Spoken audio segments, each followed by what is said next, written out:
What is going on, everybody? It's Alex coming back at you with another video. And today we're going to be doing a New England Patriots 2023 season preview, deep dive, whatever you want to call it. So if you guys are new, love the Patriots, feel free to like, comment, subscribe. I want to hear your thoughts down in the comment section below. This is a very niche series. I know it doesn't really perform well on my channel, but it's fun to be able to learn all your guys' rosters. It's going to be great in the long run because, again, I have to learn this anyways. And I know a lot of you guys actually do enjoy this. So please feel free to support because, again, I could be making videos just for the views. I don't do it. I don't really care about that. I know people who do this for a living do.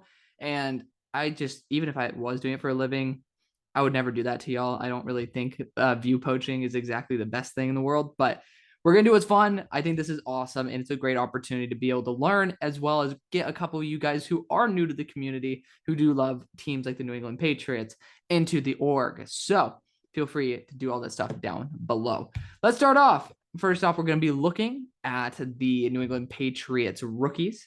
And we're starting off with round one, Cole Strange. I mean, I'm not going to rub it in.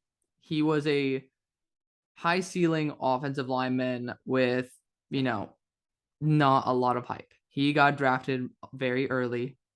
I'm not going to get in on you guys for that. That's just not fair. You guys did a good enough job, there's nothing wrong with actually trying to address the offensive line. And Bill Belichick has drafted his own ways. He's developed offensive linemen pretty well. There obviously have been misses, but I'm going to trust Bill on this one. Tyquan Thornton was taken early. He has unbelievable speed. He's been very shifty, but he's super thin. I'd be very worried against true corner ones and press. Again, I just don't know the longevity of somebody like that. And at round two, that's a little bit much. A little bit much for me. Again, you had literally George Pickens at the next pick.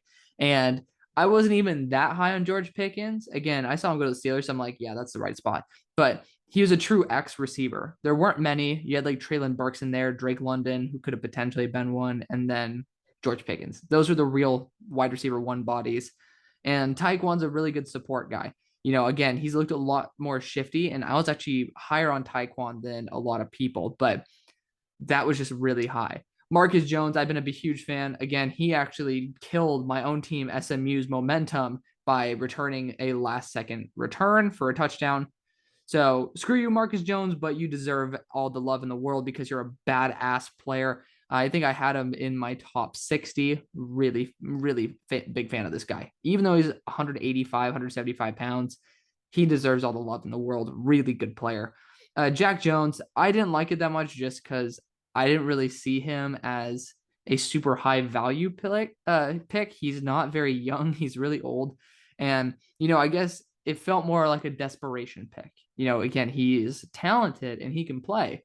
But when you're taking on a guy who is a little bit older, overexperienced, and just not super high ceiling, it just shows that you're trying to fill in a need that you couldn't in free agency. And that's not exactly what the draft is completely for. So I really felt like that was a reach out of desperation. Pierre Strong, I'm a big fan of Pierre Strong. I say it was my favorite pick. I had him in my top 100, if I'm not mistaken, or just outside. He was very, very good. Elite speed. I think he was in the 4.3s.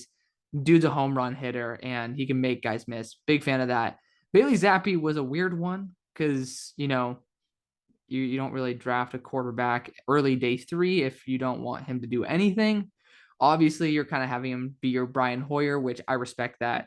And you know what? It wasn't a bad pick at all. Kevin Harris, I didn't really understand that on top of Pierre Strong, but it's a late round pick.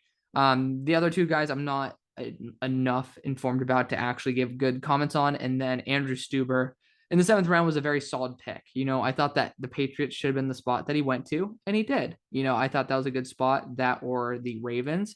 He had one really good block versus Travis Jones, and people think he's the shit for it.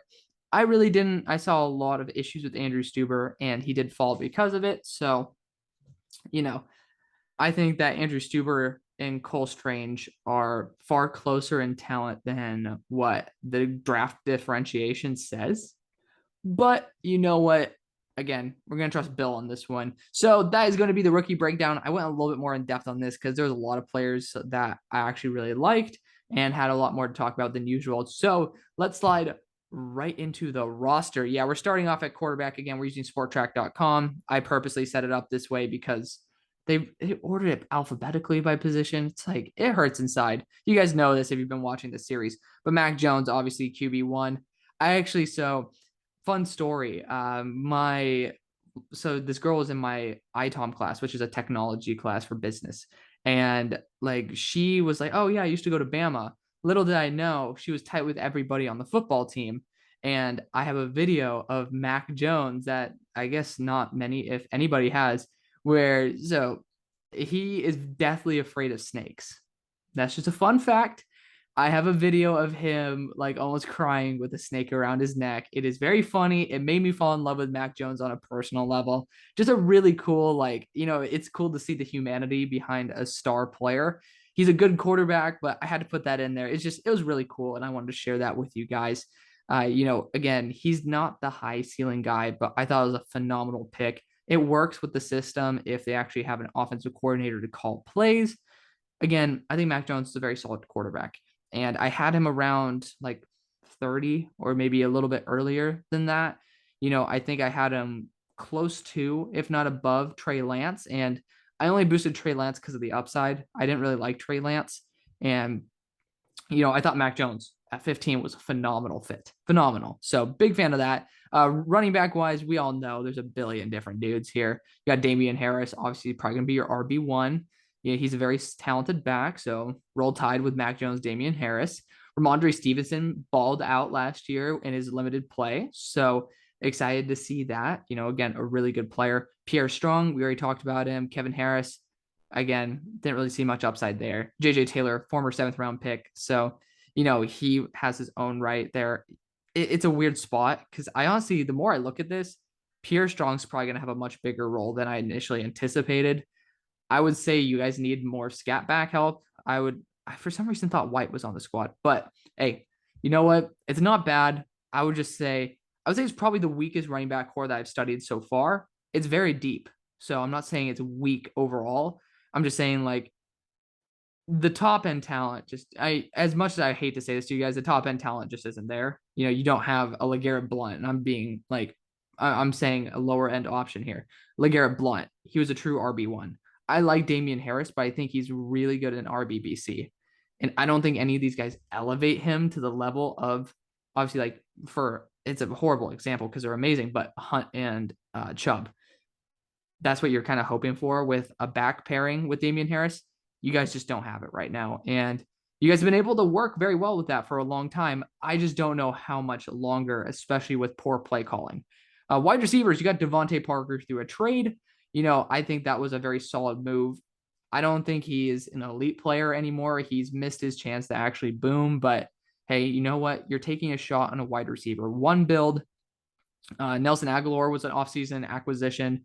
He's coming up for his contract this year. He's been good. I just don't really think he fits. I like the way he played with Derek Carr because he just fit a little bit better with that style of quarterback than Mac Jones, who's a little more safe. Kendrick Bourne got a lot of money relative to how good he is from the 49ers. I don't really see him. Again, I'm seeing a lot of wide receiver 3/4s, and I don't really see a legit 2. Tyquan ceiling is a wide receiver 2. Devontae's not going to hit a true wide receiver 1 build. I don't think you guys will disagree with me by saying this wide receiver group is not good. And that's going to become a big issue. And I feel bad for Mac Jones. Just like Tom Brady and Aaron Rodgers when they didn't continue getting weapons. And Aaron Rodgers was lucky to have Devontae Adams. This is a very similar situation where you're not continuing to put talent around your quarterback. I mean, you have 2 high-paid tight ends that you got last year, Jonnu Smith, Hunter Henry. But that's not going to be enough. It just isn't. And I hate to say that because I really do want this team to succeed. I mean, since you guys aren't like the nemesis of my Steelers anymore, I honestly couldn't care if you win or lose. So again, I like good football. I just don't think this team is very good football at the moment on the offense. And it has nothing to do with your quarterback. It really has to deal with the lack of legitimate talent here in the receiving room. Again, you have a really good tight end core. Nothing elite. You have good enough guys who can fit in there. So there's nothing bad about that. I just don't really think they take it over the top. Devin Aussie was actually a guy I liked too. And Dalton Keene. Honestly, Dalton Keene's not too shabby. So that's that. Let's go offensive line. You got Isaiah Wynn here. You even have Andrew Stuber listed as a tackle. He's interior offensive line to me. But you have Yodny Kajust as well at left tackle. Okay, so we got Trent Brown here still as well. I think he got extended for 2 years. He did. So that's good. I'm glad to see that he didn't get kicked out. Obviously, Wynn is the left tackle. I don't know why I was looking for that, to be honest. You got Wynn there as well as Trenton Brown. Glad to see Trenton Brown getting in shape because during his tenure with the Raiders, that was the real reason they were like, yeah, you're gone. So again, they have some good guys in here. Yazir Durant, honestly, isn't too shabby either. Justin Herron, like you have guys who are solid depth, and that's just the Patriots. Naturally, I mean, do I have to really say much about that? I would say it's nothing perfect because again, I mean, Michael Wayne is the stud here, but I'm looking at the guard depth. You're really depending on these tackles to be like Andrew Stuber to be very much a hybrid player because you have Cole Strange and Michael Wayne. Again, I don't really trust Cole Strange, especially right now. He has a lot to grow, and he's from Chattanooga, and he's 24. So I'm really worried about that. You know, the NFL wasn't high on him either. Just really interesting. Again, I mean, let's put it this way. So when we see players get drafted extremely high, like this is, again, Madden sucks as an example, but think about if you guys play franchise and you see a player with the third round grade and you see he has like A, B minus, and B, like for his top 3 statistics. Like that naturally is a player that you're going to want to draft and are afraid to lose him. So I understand when you draft a player higher than maybe he should go, just because you don't want to lose him. Like sometimes overpaying for a player who's still worth it is a good thing. I didn't really see that with Cole Strange. I didn't see the ungodly power, the ungodly youth. Like I just didn't really see it. So a little bit worried about that, but Michael Wayne is an absolute stud. It's going to suck to have to pay him big money. But then also at center, if I'm not mistaken, you have you have Andrews here. You know, you also last year, I'm tripping. No. He was a former Dolphins center as well, but I like the depth at center last year. He had a really good depth, but David Andrews is a very good player and a very friendly deal as well. Like that's a steal. So let's go to the defense. We're building defensive line out versus quarterback to offensive line. But starting off with the interior defensive line, Devon Godshaw, giving him some more chances in here. That's a big payday. I totally forgot about that. That's a big payday for even Devon Godshaw. I think that's a little bit overpriced. Lawrence Guy has been very consistent over time, so I'm fine with that. Christian Barmore had him as my number 18 guy in the draft. I heard that he had personality concerns and was hard to be coached, so he went to the spot where that's not going to be an issue. So that's amazing. He's been actually being really damn talented there for you guys. He's the future. That's just a simple fact. But I'm not really seeing anybody, maybe apart from Lawrence Guy, obviously Devon Godshaw, you believe in him somewhat, do that money. I don't really see anybody that's actually going to be elevating your roster to a competition level the way that Christian Barmore can. But looking at the defensive ends, you have Ronnie Perkins, Henry Anderson. Henry Anderson's good, man. That is a steal. I love Henry Anderson. So big fan of that. Ronnie was a good steal later in the draft. Dietrich Weiss is not too shabby either. It's a little bit thin besides that, but I understand. Again, you have all these interior guys, even Carl Davis up in here. Outside linebackers, again, obviously more pass rushers, Judon, Uche, Jennings. I think all 3 of them are great. I really do. Anthony Jennings, I'm not 100% sure on how well he's played, but I know the talent's there, and he doesn't have to produce because you have 2 studs here in Judon and Uche. So you're good on that front. Linebackers, trade for Mac Wilson. A lot of people hate him. I honestly don't think he's too shabby. Jelani Tavai, not too shabby to have on your roster either. Juwan Bentley, pretty damn good in my opinion. Raekwon McMillan, great signing. You have some good linebackers. Cameron McGrone, very good linebacker as well. So you have dudes on your roster that can make an impact. None of them are legitimately top tier. I would say Judon and Uche as a pairing, that's a legit pairing. But apart from that, I'm not getting excited. I'm not saying, hey, these guys are going to lock down. And I know it's going to piss some people off, and I apologize for that, but I'm just a little bit worried. Safety-wise, Adrian Phillips, very solid. I think that deal is very friendly as well. Devin McCourty, you're playing until he's pretty much dead at this point, 35 years old. I don't know how much more he has in the tank, but amazing leader, great guy to have in your locker room. See other safeties that you have, Kyle Duggar, obviously second-round pick. He's been pretty solid. Jabril Peppers, great signing. I mean, for that money, the guy's been playing top tier. Very happy to see that. Josh Bledsoe as well, good player. You have guys in here, even Brad Hawkins. If I'm not mistaken. Wait, Brad Hawkins, he came out this year. Yeah, so you have dudes. You do. So again, your safety room is probably the thing I have most confidence in besides pass rush on your entire team and quarterback. I like your quarterback. But let's look at the corners, man. This is the big difference. Losing Stephon Gilmore and JC Jackson in technically a 2-year time frame, that's a lot. You're losing your top 2 most productive corners that you've had in a hot minute. Jalen Mills, I don't have faith in him to be a true corner one, nor Jonathan Jones, nor Joejuan Williams. I'm just going to be honest. I don't think there's a corner one on this team. Now, I think these guys can be corner 2s. I think Jonathan Jones is very solid. I think Jalen Mills is very versatile. I think Joejuan Williams has a lot of potential still at 6'4". I love Marcus Jones. He's a slot and special teamer.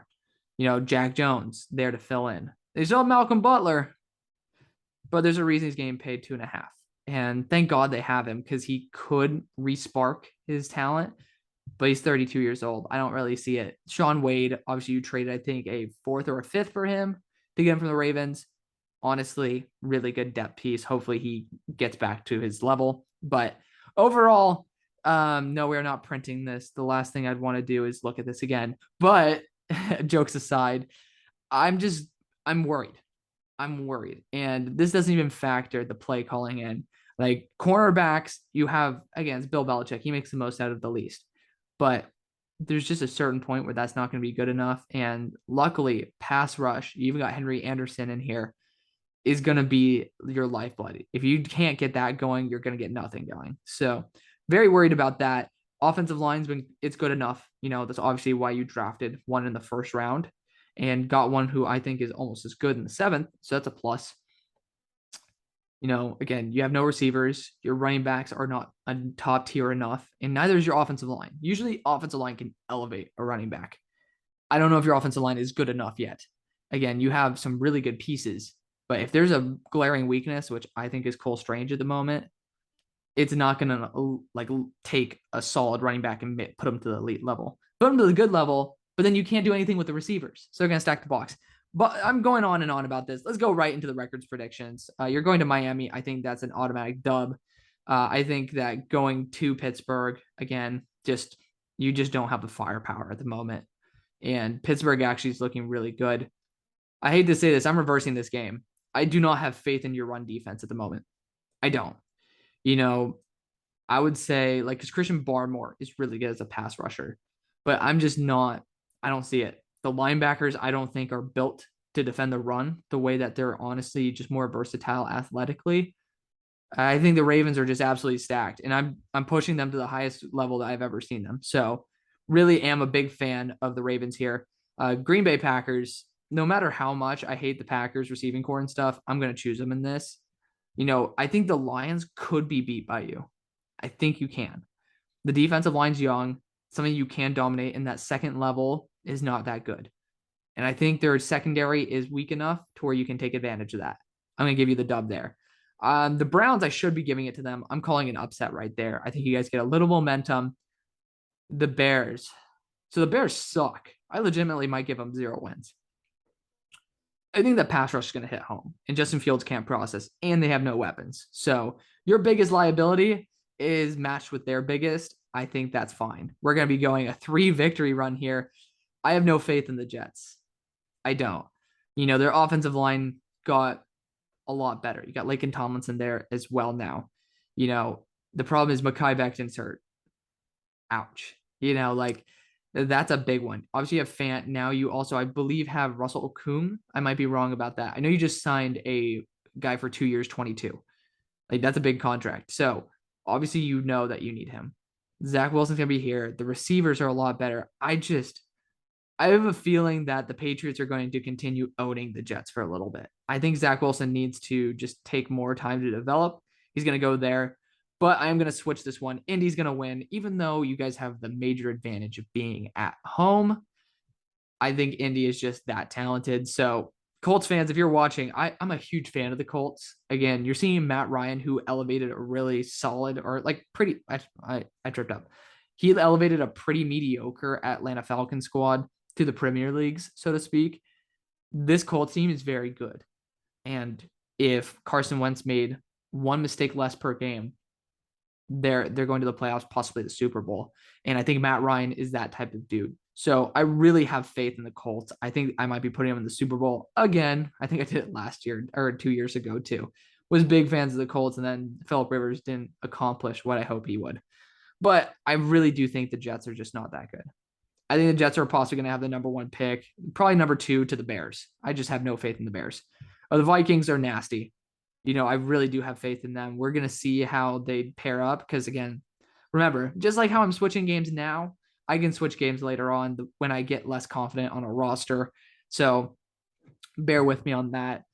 Again, I don't have enough faith in this linebacking core to stop a run game, and this is an elite pass game as well. The Bills are just overpowered. So, again, I usually like to go with the Patriots, but if you can't, you're going to have to be in a shootout because regardless of how good your defense is, the Bills offense is going to be better. And I just have a lot more faith in them. Cardinals are fully rested and you're in Arizona. I don't really know what to say there. Same thing right here with the Raiders. I think they're going to be top tier. Pass rush is going to be the one thing that very well might derail this team. That could be where you save yourself, but no one's going to be able to guard Devontae Adams, tongue twister. So I'm a big fan of the Raiders there. Bengals going to be hitting home. Bengals are a very talented team. Dolphins have all the talent in the world, especially on the outside. And their offense, apart from right tackle, pretty good. And I have a lot of faith in them. And then, of course, I think the Bills are going to end it off hot. Let's check out the Bills record right now because this game might be reversed because I think the Bills might rest their starters. Don't quote me on that, but you guys are going to have to watch the Bills episode for that. Right now, you guys are 5-12. It's, again, I'm sorry to say it. You have a tough schedule too. The Dolphins got way better. They spent so much money and draft capital to become competitive. I'm buying in on Tua, and you have a really good offensive scheme to take the ball out of Tua's hands. We've seen it succeed with Jimmy G for a long time. So I have a lot of faith there. The Steelers are just brutal. Again, it's a game you could win, but I think the Steelers at home can take it out. I mean, look at this. The Ravens, the Packers, the Dolphins, the Bills, the Colts, like the Vikings even. You have, even the Cards, you have a very tough schedule ahead of you. And I'm pulling in an upset game. I'm sorry to say it. I just don't believe in you guys. And again, the coaching is a huge factor of that. So let me know what you guys think. I spent a lot longer on this because I know it's going to irritate some people. I hope you guys prove me wrong. I really do. But till next time, see you guys later. Take it easy.